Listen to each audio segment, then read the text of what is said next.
Rahul Easwar, N Vasu അറസ്റ്റിലായിരിക്കുന്നു എന്നുള്ളതാണ് ഏറ്റവും പ്രധാനപ്പെട്ട വാർത്ത. SIT അന്വേഷണവുമായി ബന്ധപ്പെട്ട് കോടതി ഇറക്കിയ ഉത്തരവിൽ 3-ാമത്തെ പാരഗ്രാഫിൽ കൃത്യമായി പറയുന്നുണ്ട്, ഈ കമ്മ്യൂണിക്കേഷനിൽ എക്സിക്യൂട്ടീവ് ഓഫീസർ ദേവസ്വം കമ്മീഷണർക്ക് അയച്ച ആ കമ്മ്യൂണിക്കേഷനിൽ ഇത് ഒരു മിയർ കോപ്പർ പ്ലേറ്റ് ആയി മാറുന്നത്, അതായത് in that communication the item were described merely as copper plates.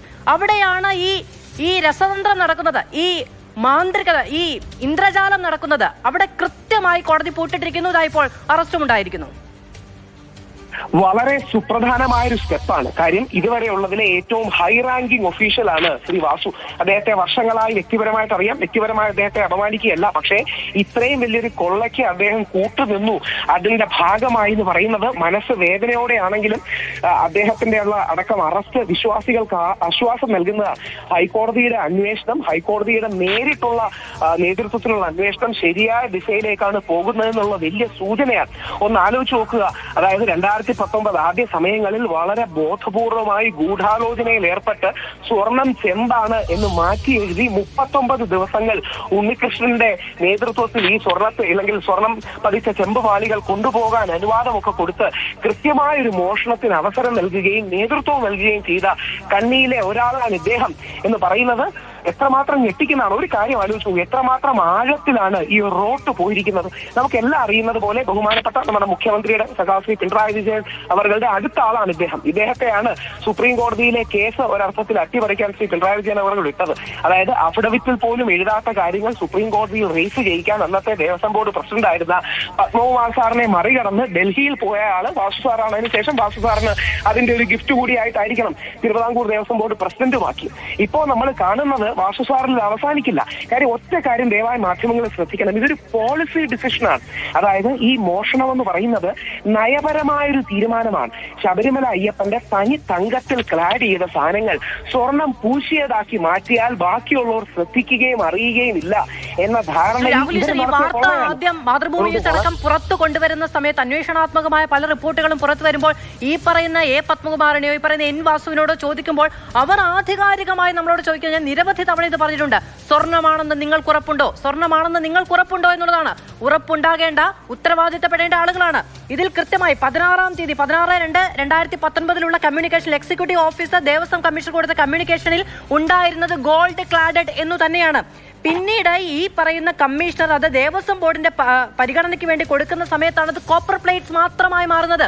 Unnikrishnan Potti കേരളത്തിലുള്ള മനുഷ്യരോട്, മാധ്യമങ്ങളോട് നേരിട്ട് ഞാൻ കട്ടുകൊണ്ടുപോയതാണോ, അത് സ്വർണമാണെങ്കിൽ അതിനനുസരിച്ചുള്ള പരിശോധന നടത്തേണ്ടതും ഉത്തരവാദിത്വം ഏൽക്കേണ്ടതും ദേവസ്വം ബോർഡ് അല്ലേ എന്ന് ചോദിക്കുന്നത് ഈ ഒരൊറ്റ ബലത്തിന്റെ പേരിലായിരുന്നു.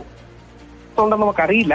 പക്ഷെ ഒരു കാര്യം നമ്മളിതിൽ ശ്രദ്ധിക്കേണ്ടത്, ഇത്രയും ഒരു ഹൈ റാങ്കിങ് ഒഫീഷ്യൽ അറസ്റ്റ് ചെയ്യപ്പെട്ട അവസ്ഥയിൽ എത്രമാത്രം ഇതിനും മുകളിലേക്ക് ഇത് പോകുമോ എന്നൊരു സംശയം സ്വാഭാവികമല്ലേ. ഈ വിഷയത്തിൽ യഥാർത്ഥത്തിൽ ഹീറോ നമ്മുടെ ഹൈക്കോടതിയാണ്. ഹൈക്കോടതി കഴിഞ്ഞാൽ നമ്മുടെ മാധ്യമങ്ങളാണ്. മാധ്യമങ്ങൾ നിരന്തരം ചർച്ച ചെയ്യുന്ന ആദ്യ അവസരത്തിൽ CPM-നോട് ബന്ധപ്പെട്ടവർ വളരെ ഡിസ്മിസീവായി കളിയാക്കുന്ന രീതിയിലും ഇതൊക്കെ വെറുതെ നിങ്ങൾ ഹൈപ്പോപ്പിയാണെന്ന രീതിയിലും എന്തൊക്കെ കാര്യങ്ങൾ പറഞ്ഞു. അതിൽ നിന്നെല്ലാം വിഭിന്നമായി ഇതിന്റെ പുറകിൽ ഉന്നത ഉദ്യോഗസ്ഥരടക്കം അല്ലെങ്കിൽ ഉന്നത നേതൃത്വത്തിന്റെ പദവിയിൽ ഇരിക്കുന്നവരടക്കം ഉണ്ടെന്ന് തെളിവുകൾ സഹിതം പുറത്തു വന്നില്ലേ.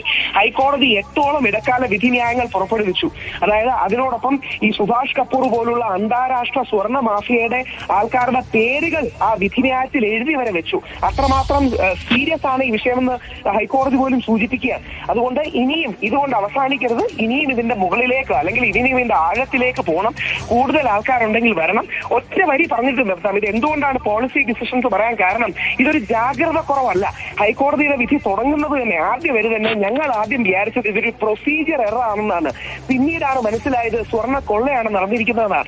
ശബരിമലയിൽ നിന്ന് സിസ്റ്റമാറ്റിക്കായി സ്വർണം അടിച്ചു മാറ്റാനും അവിടുത്തെ ഡിവൈൻ വാല്യൂ വെച്ച് പല ആൾക്കാർക്കും മറിച്ചു വിൽക്കാനും വ്യാജ കാര്യങ്ങൾ ഉണ്ടാക്കാനുമാണ്. ഞാൻ വളരെ വേദനയോട് ഒരു വാക്ക് വീണ്ടും ഉറപ്പിച്ച് സൂചിപ്പിക്കട്ടെ, ശബരിമലയിൽ ഇപ്പോൾ ഇരിക്കുന്ന ദ്വാരപാലക ശില്പങ്ങൾ ഡ്യൂപ്ലിക്കേറ്റ് ആണ്. വേണമെങ്കിൽ ഭംഗിവൽക്കരിച്ച് റെപ്ലിക്ക എന്ന് പറയാം, പക്ഷെ ഡ്യൂപ്ലിക്കേറ്റ് ആണ്. വിജയവല്യ തന്ന ഒറിജിനൽ സ്വർണ്ണ കഥകും ഒറിജിനൽ സ്വർണം പതിച്ച ചെമ്പ് ദ്വാരപാലക ശില്പങ്ങളിലെ പാളികളും മിസ്സിംഗ് ആണ്. അത് എവിടെയാണെന്ന് നമുക്ക് ഇന്നും അറിയില്ല. ഉണ്ണികൃഷ്ണൻ പോറ്റി തന്നിലേക്ക് മാത്രം കുറ്റം ചുരുക്കാനും ഒതുക്കാനുമാണ് നോക്കുന്നത്. നടക്കുന്നത്. ഇനിയും കൂടുതൽ അറസ്റ്റ് ഉണ്ടാകണം. മാധ്യമങ്ങൾ ഈ വിഷയത്തിൽ ജാഗ്രത കാണിക്കണം. വാസു സാറിനെ പോലെ സീനിയറായ ഒരു വ്യക്തി അറസ്റ്റിലായാൽ ഇതിലും പുറകിൽ ആളുകളുണ്ടെന്ന് സംശയിക്കാനും അനുമാനിക്കാനും നമുക്ക് കഴിയും. കൂടുതൽ ജയകുമാർ സാറിന്റെ ഉത്തരവ് നിയമനത്തെ ഒക്കെ സ്വാഗതം ചെയ്തു, എല്ലാ വിശ്വാസികളും സ്വാഗതം ചെയ്തു. പക്ഷെ അതുകൊണ്ടൊന്നും നടത്തിയ കൊള്ളയ്ക്ക് പരിഹാരമാവില്ല, അതുകൊണ്ടൊന്നും നടന്ന കള്ളത്തരങ്ങൾക്ക് പരിഹാരമാവില്ല.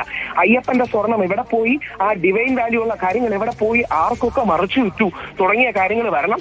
ഹൈക്കോടതിയിൽ പൂർണ്ണമായിട്ടും വിശ്വാസം രേഖപ്പെടുത്തുന്നു. ഹൈക്കോടതിയുടെ ഈ അന്വേഷണ സംഘം ശക്തമായി മുമ്പോട്ട് പോയി ഇതിന്റെ പിന്നിലുള്ള 1 ഗ്രാമെങ്കിലും അയ്യപ്പനിൽ നിന്ന് എടുത്തിട്ടുള്ള എല്ലാവരെയും അറസ്റ്റ് ചെയ്യണം. മാതൃകാപരമായി ശിക്ഷിക്കുകയും നമ്മുടെ ദേവസ്വം സംവിധാനങ്ങൾ ഉടച്ചു വാർക്കുകയും വേണം. ശരി.